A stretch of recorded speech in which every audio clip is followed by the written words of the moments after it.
చిన్న అందమైన పల్లె, పచ్చని పొలాలు, వంకలు, చెరువులతో ఆ గ్రామం ప్రకృతి ఒడిలో తేలిపోతుంది.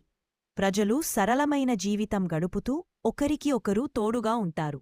ప్రతి ఉదయం పక్షుల కూళ్లతో మొదలపుతుంది.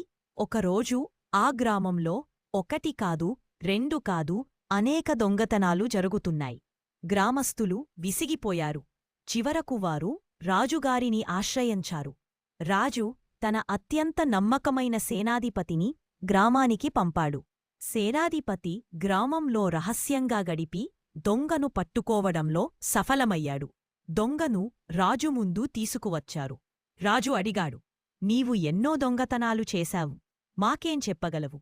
దొంగ నవ్వుతూ అన్నాడు, ఓ రాజా, నేను మీకు ఒక మంచి నీతి చెప్తాను, దయచేసి వినండి. రాజు ఆశ్చర్యపోయాడు. నీవు దొంగవై నీతి చెప్తావా? దొంగ చెప్పాడు, ఓ రాజా, ఒక్క విషయంలో నేను ఎప్పుడూ నిజాయితీగా ఉన్నాను. దినమంతా ఇతరులు కష్టపడి సంపాదిస్తారు. నేను ఆ కష్టాన్ని చూసి వారి సంపదను తీసుకోవడానికి మనసొప్పదు.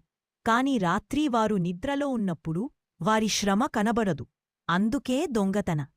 నీతి: తప్పి చేయడం కంటే తప్పు సబబు చెప్పడమే ఎక్కువ తప్పు. నిజమైన నీతి అన్నది మనం చేసే చర్యలలో ఉండాలి, మాటలలో కాదు.